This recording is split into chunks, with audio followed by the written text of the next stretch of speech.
Have you relocated to an English-speaking country? Or do you hope to in the future? Maybe you're just passionate about the English language and want to learn as much as possible so that you never find yourself in a situation where you can't answer a question or don't know what to say. Today's video is a little different as I usually focus on business English, but I often create videos on more advanced English topics, such as the one we're going to go through today, which is medicine and meeting your doctor, having an appointment with your doctor, and the kind of questions you will be asked in that situation and what you will be expected to say. Hi, my name is Catherine. I'm a business English teacher. I work with intermediate to advanced level students, and I highly recommend subscribing if you are trying to take your English to the next level, you work with English, or you just feel your English needs a little bit of a boost. You need some better vocabulary. You need some more advanced phrases. I go through all those types of situations on my channel, so I'm sure you'll find it helpful.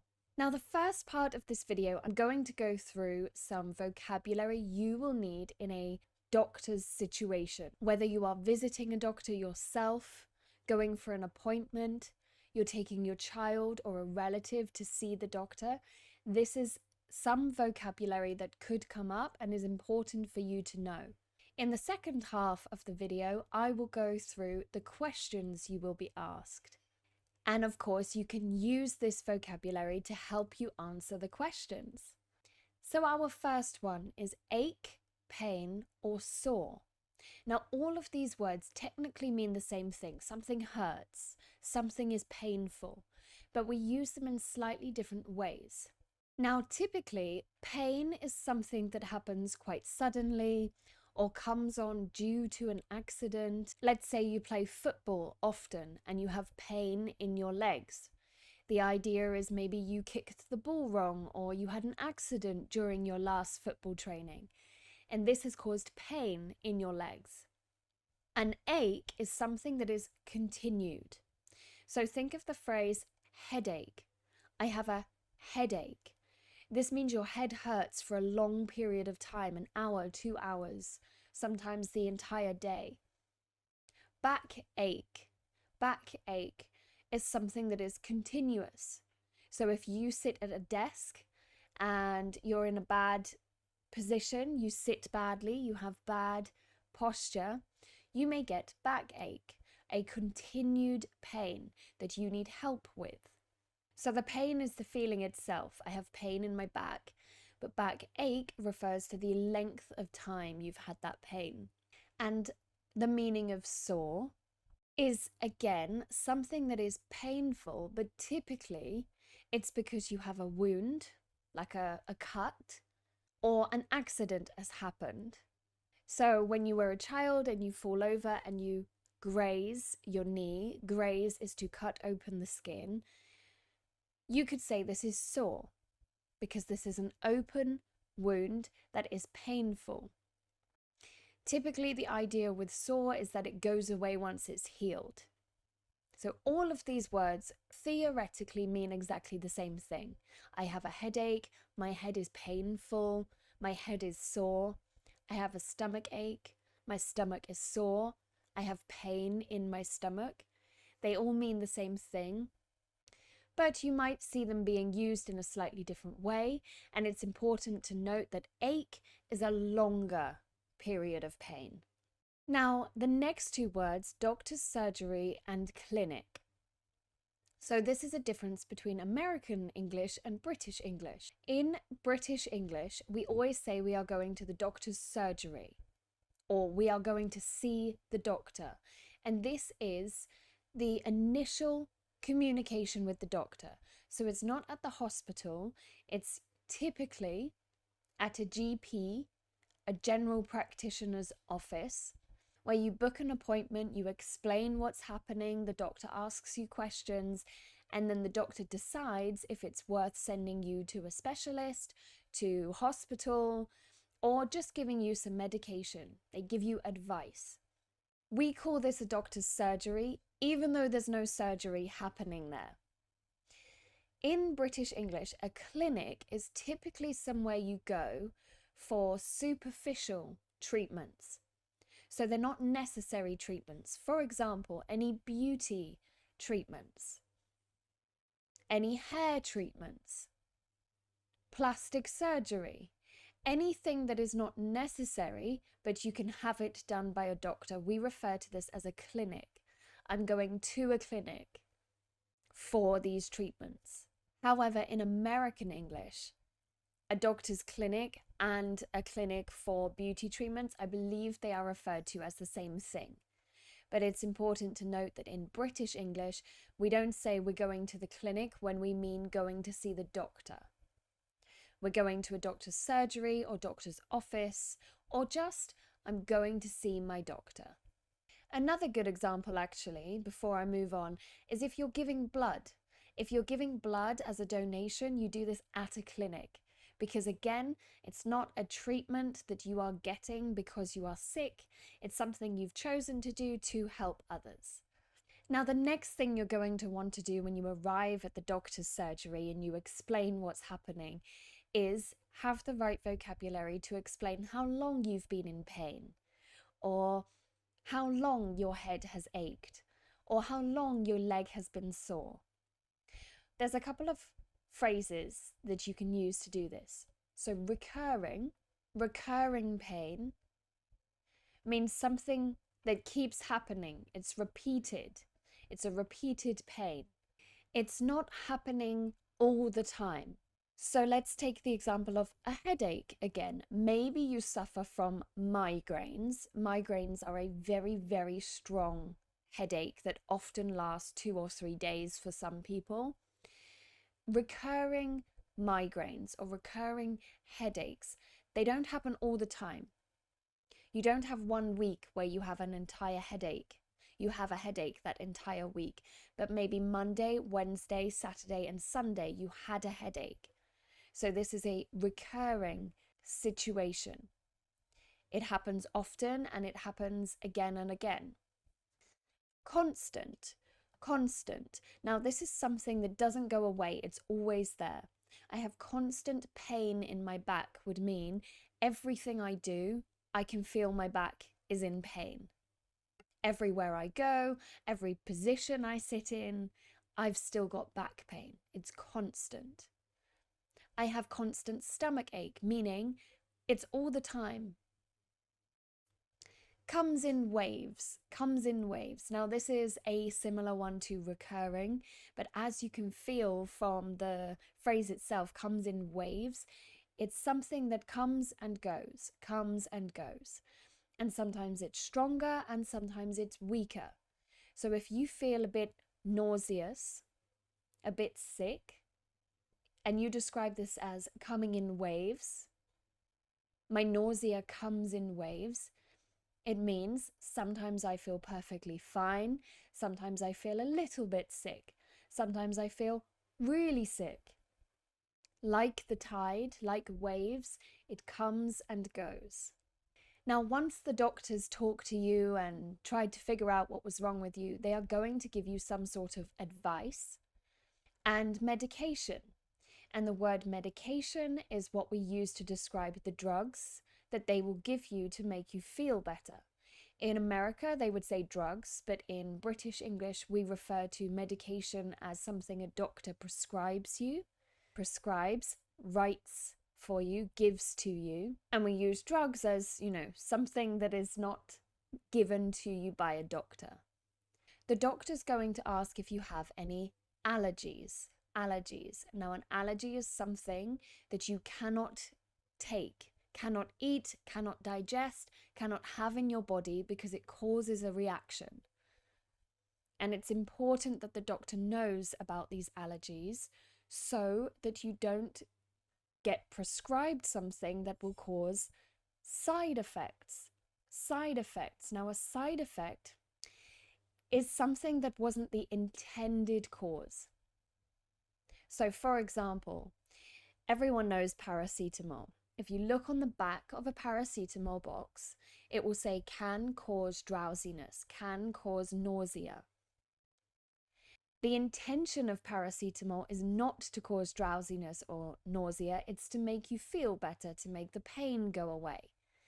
But a side effect, something else that can be caused when you take paracetamol, is drowsiness, tiredness, or nausea. And I've used the word prescribed quite a lot here. Prescribed, as I briefly mentioned, is when a doctor writes you a prescription, writes you a note that you can take to a pharmacy and get the medication required. And you need this prescription in order to get the medication. So it's like a legal document that says, Catherine is allowed this medication, is allowed this type of drug. You will then be told a dose. And the dose is how much you should take and when. So typically it's every 4 hours with food. That is your dose. But sometimes medication will be once in the morning, once in the evening, or once a day for 3 days, or once a day until they are finished, or until the symptoms go away. So the dose is how much you take and when. If the doctor feels they cannot help you with this, or it's more serious than you think or they think, you will receive a referral. And a referral is sending you to someone that has more knowledge, a specialist. So if you have constant headaches and your doctor prescribes you medication and it doesn't help, you come back in a month's time and say, it doesn't help, I still have a headache. The doctor could refer you to a specialist. And that specialist will ask you the same questions and try and find out a better way to make you feel better. So let's move on to what the doctor's going to ask you in the surgery. Now, all of these questions are just suggestions of what might be asked. They could be asked in different ways, but I've tried to pick questions that might come across as confusing for someone that is not a native English speaker. And the first one is, what seems to be the problem? What seems to be the problem? Or just simply, what is the problem? Why have you come to see me today? The reason the doctor might ask what seems to be the problem is because you don't have a degree in medicine. You don't actually know what's wrong with you. You just know how you feel. So when the doctor asks what seems to be the problem, why are you here today, what can I help you with, this is where you would explain what's happening with you. I have headaches every day. I feel sick and it comes in waves. I have constant backache. Whatever it is that is wrong with you, you can share this at this point. When did your symptoms start? When did your symptoms start? So the doctor is, of course, going to want to know how long you felt this way, because if it's 1 or 2 days, it might not be so serious. But if it's 1 or 2 weeks or 1 or 2 months, it's something to worry about. It's something the doctor needs to know. So when did your symptoms start? And the symptoms are the way you're feeling that isn't normal.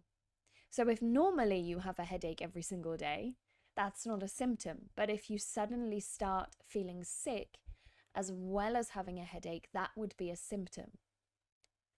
Or for example, when you stand up, you feel very dizzy. This is a symptom because it's not your normal behavior. It's something that is different for your body.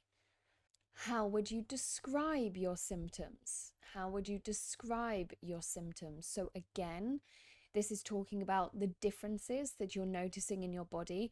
How would you describe them?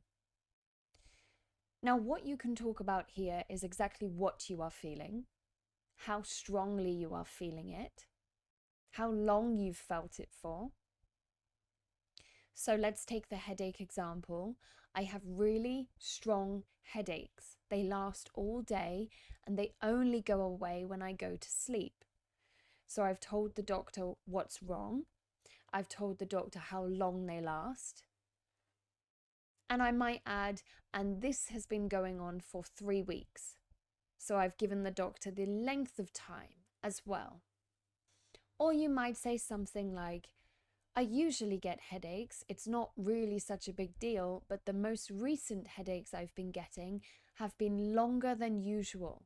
And I'm worried that it's something else. It's something more important, more serious. So just describe how you're feeling to the doctor and give any information that you feel is necessary, is relevant. Have you experienced this before? Now, if you're going to the same doctor, your family doctor, for example, they will know because they have your medical records in front of them. Every time you go to the doctor, they will take notes of how you feel and what's happened.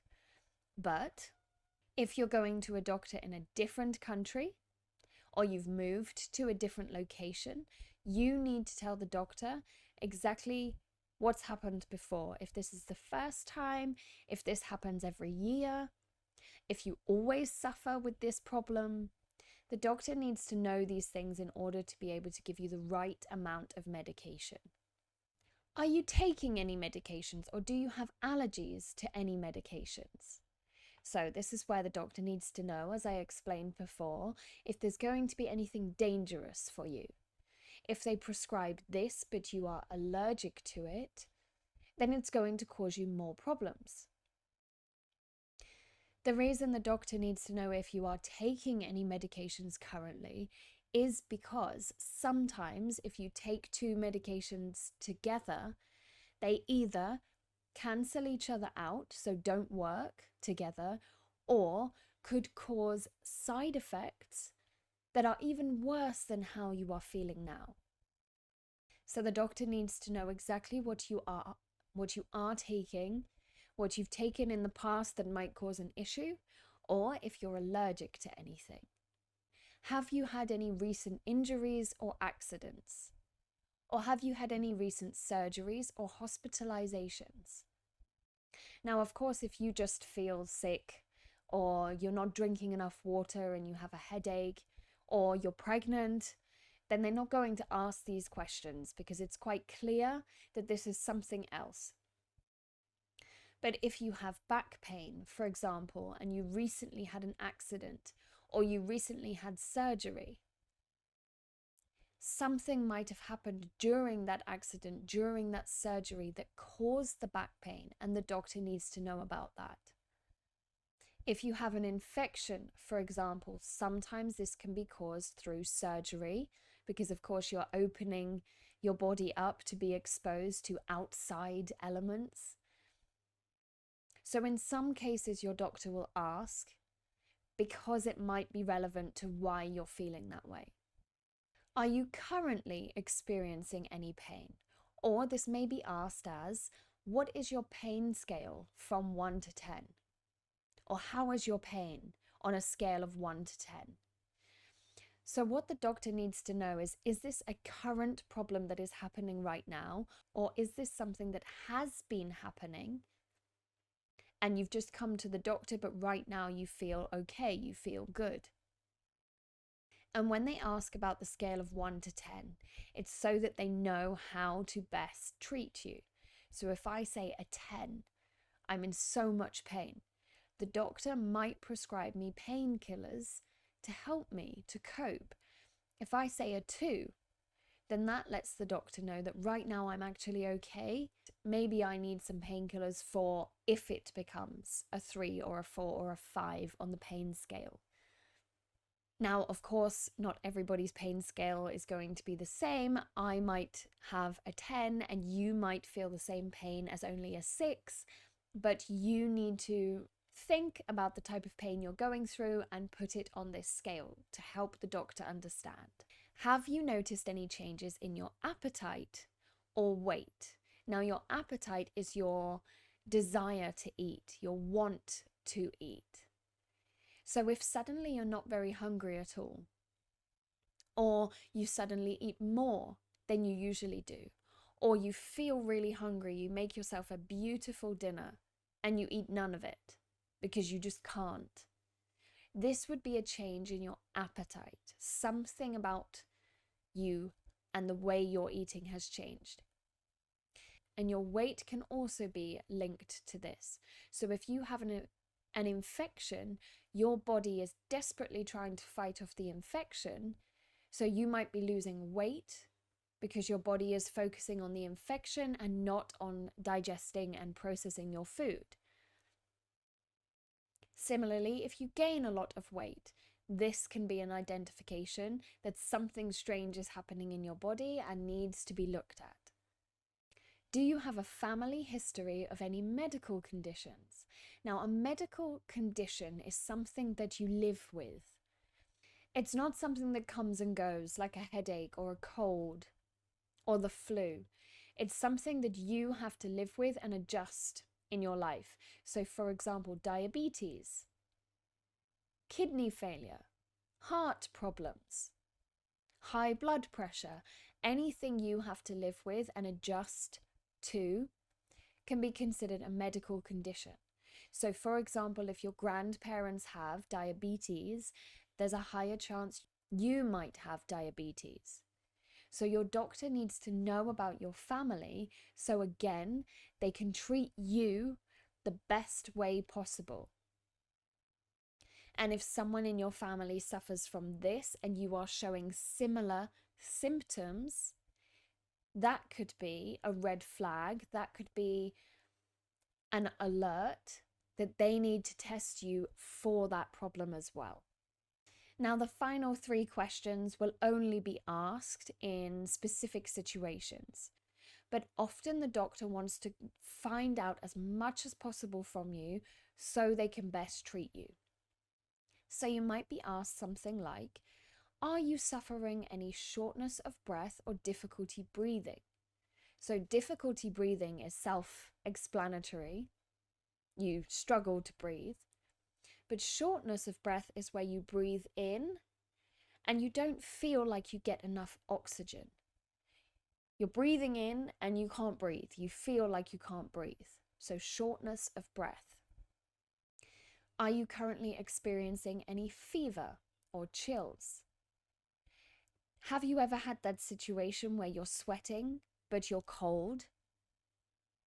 Or you feel very cold, you're shivering, but your friend touches your head and you're really hot? This would be considered a fever or chills. And finally, are you experiencing any dizziness or lightheadedness? Dizziness or lightheadedness. Dizziness is when you stand up quickly and everything goes black and you feel kind of like you're floating and you feel a bit unstable on your feet. Lightheadedness is the same. It's when you feel unstable or not balanced for some reason. So if you feel this, you can answer, yes, I am, and maybe explain a bit about how you felt. Or just, no, I'm not, if you're not feeling that way. Now, I am currently learning a second language. It's not English, of course, that's my native language. And I really struggle when it comes to talking about illnesses and sickness and medication because it's not something you talk about often. If you're lucky, you only get sick maybe once or twice a year. So you're only talking about being sick maybe once or twice a year. And unless you've been to medical school, most people don't even know the right medical phrases in their own language, let alone a second language. So I understand how difficult it can be to explain to a doctor or even a friend or a boss how you're feeling. So I hope today there was some useful information in there for you. I know this isn't going to be helpful to everyone because some people only use English in the workplace. But it's always good to try and improve, and if anything, listening to this lesson will help improve your listening skills, your understanding, your comprehension of the English language. So let me know down below if this was helpful. If you would like me to do more videos like this where you are put in situations and you need to explain yourself or understand, then let me know and I will do so. Thank you as always for watching, for being here to support me. I really appreciate it and I love reading your comments. I will see you next time. Have a fantastic week. Goodbye.